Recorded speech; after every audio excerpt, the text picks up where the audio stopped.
I have been working on this idea of a string modeled as a bunch of small points. And what I really want to do, and I don't know if you could tell this, but I wanted to do something different.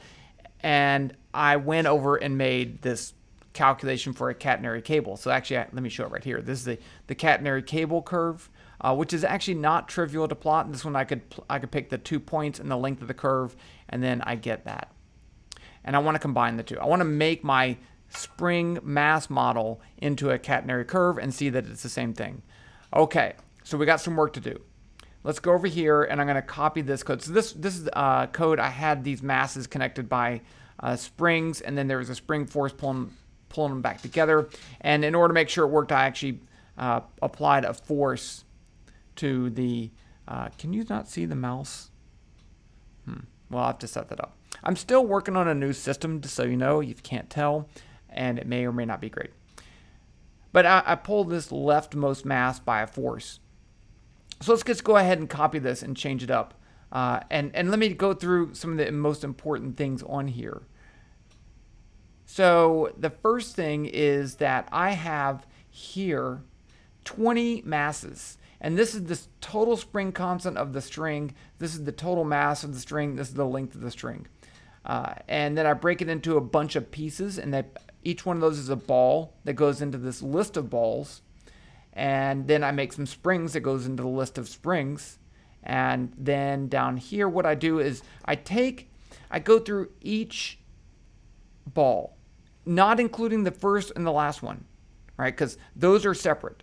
The first and the last one are different because they only have one spring connected to them. But all the other ones have a spring from the left side and a spring from the right side. So I calculate the distance between the balls, and then I use that to calculate the spring force. And then I do that for the other one too. Okay, so that's this problem. So if I run this, let's just run this, you can see that it actually pulls this along. So I want to make sure that it moved. And that's not what I want. So instead I want to take that and just fix that first mass. Okay, so let's go here. I'm looking at my code here. That's all fine. R11, that's fine. Okay, here we go. Balls 0.f. That's the force on the leftmost ball. So let's just put that to, I'm going to turn that off. And then I'm going to put it back in here. Balls 0.f equals vector 0, 0, 0. So that will fix the leftmost ball, and then it'll be boring. You'll just sit there and nothing will happen. Yay. Okay, now down here, this is all the other balls, right? This 4 balls for I in range 1 to n-1. This goes through all the balls except for the last one. And I calculate the force from the spring on the left. Then here's the spring from the force on the right. And now I just want to add in the gravitational force. So up here I need G. Let's put G equals vector 0, negative 9.8, 0.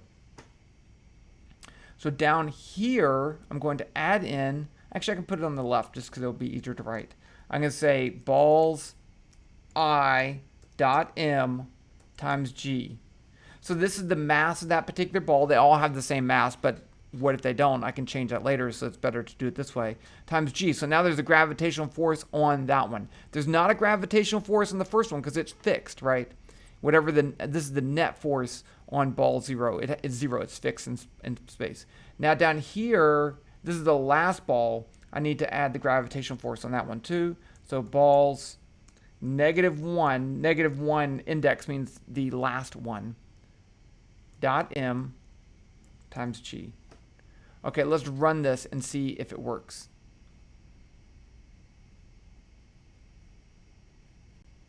Okay, so it seems to be working. It's kind of hard to see. I think my balls are too small.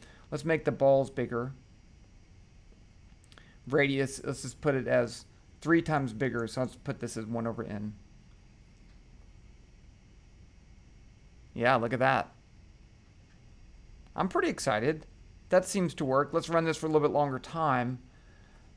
Let's say 6 seconds. And can I make it stiffer? Let's make the spring constant. What if I put that at 2? And you'll notice that, oh, weird stuff happens. Okay, so that's good that happened though. What's going on is I think that the balls kind of overlapped one another and then they push each other. They did some really weird stuff. And I think it's just a fact of my time step because I only have a time step of 0.01. Change that to 10 times smaller, increase the rate, run it again. Yeah. And still, it's crossing over each other. The balls can pass through each other. But it also never settles down. It never settles down because there's no loss in energy. So that means I need to add a drag force. I'm going to add a viscous drag force. So let's just say that I'm going to say, I'll write it up here, F drag equals C times P negative. So that means it's some coefficient times the momentum. It should be times the velocity, but it doesn't really matter what it is as long as it settles it down. And now let's say C equals 1 for right now. So down here with my forces, I have the first one still, the first mass still has no net force on it. The next one is going to have minus C times, minus C times balls I dot P. That's it. Right, so what this will do is have a drag force in the opposite direction of the momentum. So it's going really slow. There's no moment. There's no drag force. If you wanted to do something more realistic, you could do v squared or something like that. But it doesn't really matter. I just want it to slow down. And then I need to add that down here to the last one, minus C times balls negative 1 dot P. Now let's run it again.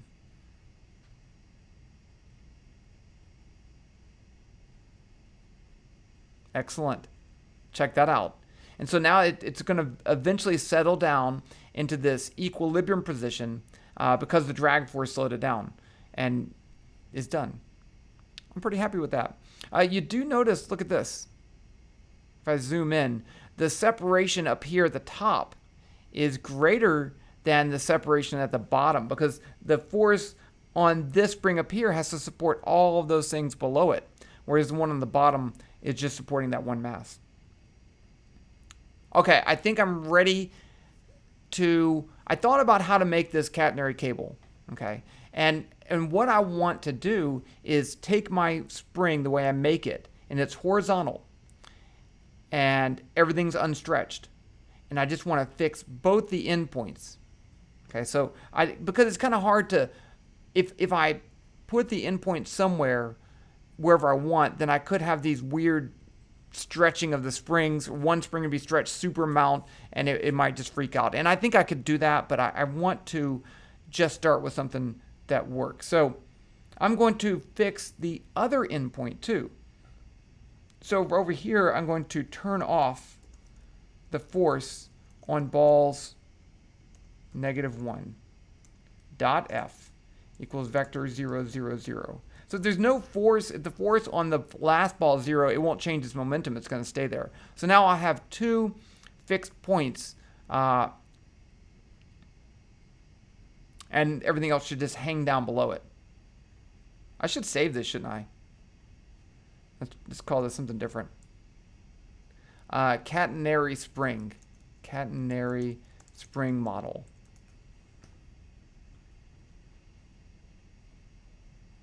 Okay, and I'm going to run it.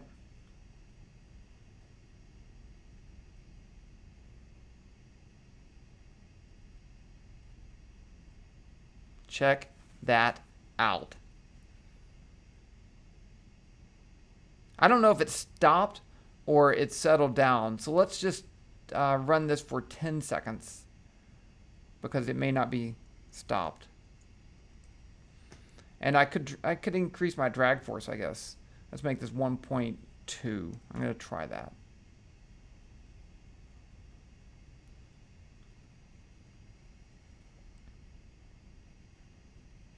I mean, that's pretty cool. Is that a catenary cable, though? That's the question. Now, these are at the same height. What I think the best way, if you want to have these at two different heights, would be to just have this one, give this one a velocity so it moves into position.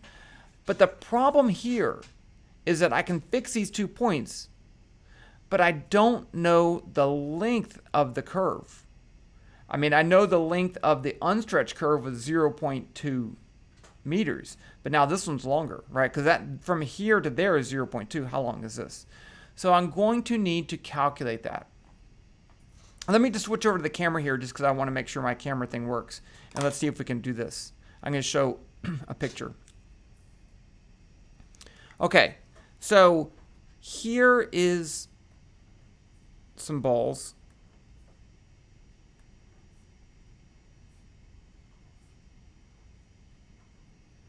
Like that. And I want to calculate the total length. I'm going to call this L nu. And so what I need to do is go through, this is ball 0, 1, 2, 3, 4, 5, 6. Remember, that's how they're labeled. And so the first thing I'm going to do, I'm going to start with this ball right here. So I'm going to start from 1 to 6. And I'm going to take this, and I'm going to say dL nu is going to be the magnitude of ball 1.pos minus ball 0.pos. Magnitude. So because that's this distance right here, the magnitude. I don't care about the vector, but if I take this vector position, R1, that's R0, the difference between those is, oh, you can't see. I'm still learning on this. The difference between those will give me this distance once I take the magnitude. And then I can add that to my total length and then move to the next one and find that length, find that length, find that length. And I need this length, right? Because my program, my other program, plots the catenary cable based on P1, which is this, P2, which is this, and L, which is the total length. So I need that total length. Okay, so let's go ahead and calculate the total length. I'm going to switch back over here to computer view. I think this is working nice. What do you think? I think I'm pretty happy with this. So I'm down here and the program's ended. I mean, it's done with the loop. I assume it's stable. So let's say d L nu equals 0. That's my value. I'm going to start off with that 0 length. I'm going to add it up. And now I'm going to say for I in range 1 to n, right? So the n is the number of balls, and I'm going to go from position 1. I don't want to start with ball 0, right? Because I need, if there are n balls, there's n minus 1 distances. So now I need to calculate, oh, that's L, not DL. Let's calculate DL nu. And this is not L, because L is already a variable. I got to use something different. It's going to be the magnitude of, and I'm just going to write it down. Magnitude is a built-in function in Python. It's going to be ball I dot POS minus ball I minus 1 dot POS. That's the one before it. And you see, if I started at ball 0, it would give an error here, but it didn't. And then I'm going to say L nu equals L nu plus DL nu. So that will just add this little calculated piece to my new length. Now I am going to print that out. So print new length equals L nu. And there's no real units. It's technically meters, but I guess I should put that in there. Meters. Okay, let's run it. And remember that the original length was 0.2, so it should be longer than 0.2. Okay, it's settling down. After that, it'll calculate the length and print it out after 10 seconds.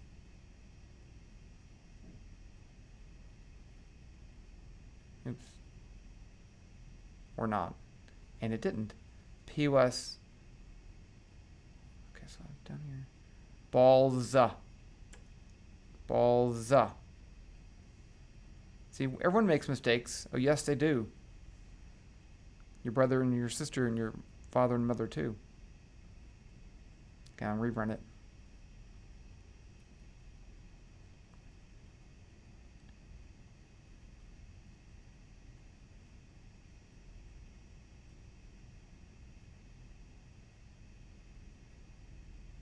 Boom. I think that looks good. It's longer than 0.2. I don't know what else to say. I guess we could say this. Let's just see if we can make it longer. What would make the string longer is a less stiff spring constant. So if I go up here to K and I make this, let's say, so remember 0.346. Let's make this 1.5 and rerun it. It should be longer. 0.34.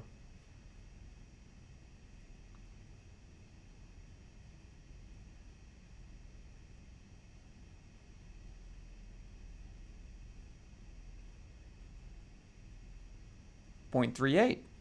Okay, I think it's working.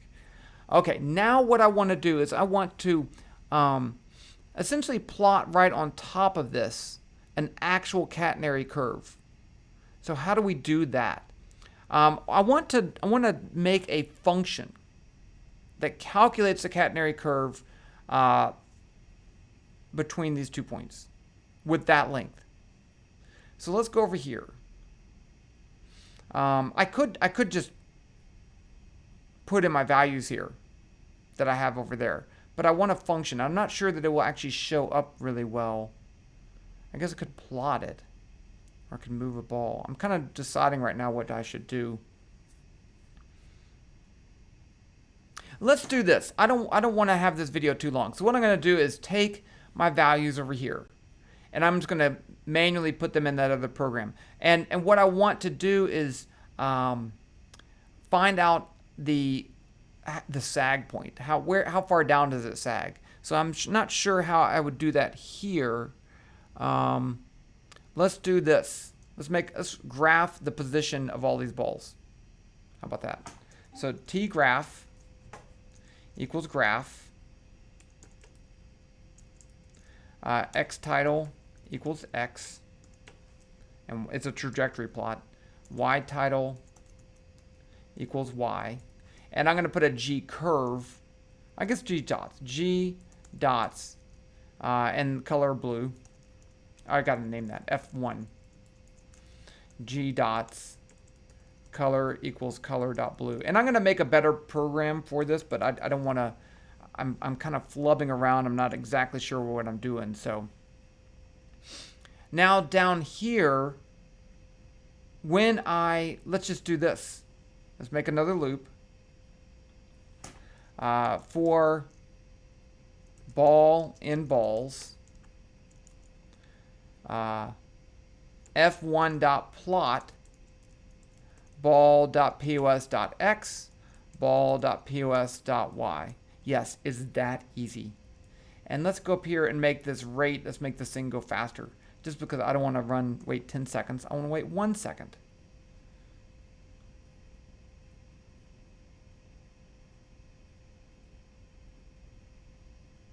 Okay, it did it. There you go. So there, now I have the position of every ball, and I can look down here. Okay, what is the lowest position? It looks like it's at about negative, what's that? Negative 0.15. So my ball 1 is at the origin. Ball 2, 0.2 is at 0.2. Okay. So back over here, I'm going to say 0.1 is 0, 0, 0.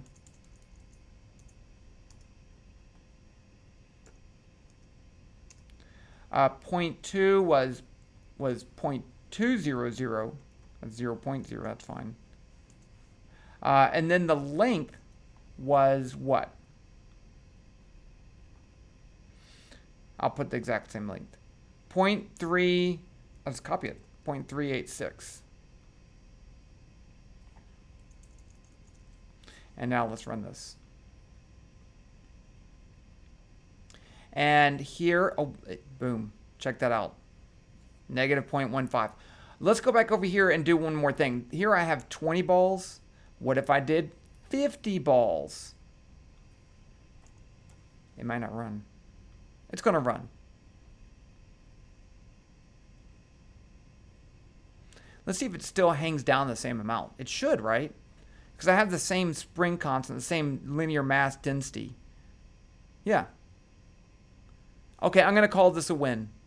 I'm pretty excited. I didn't do exactly what I wanted, but I've built a model of a catenary cable by breaking it into small pieces, and I think that's awesome. And I used my new video capture software, and hopefully that worked. Okay, I'll talk to you guys later.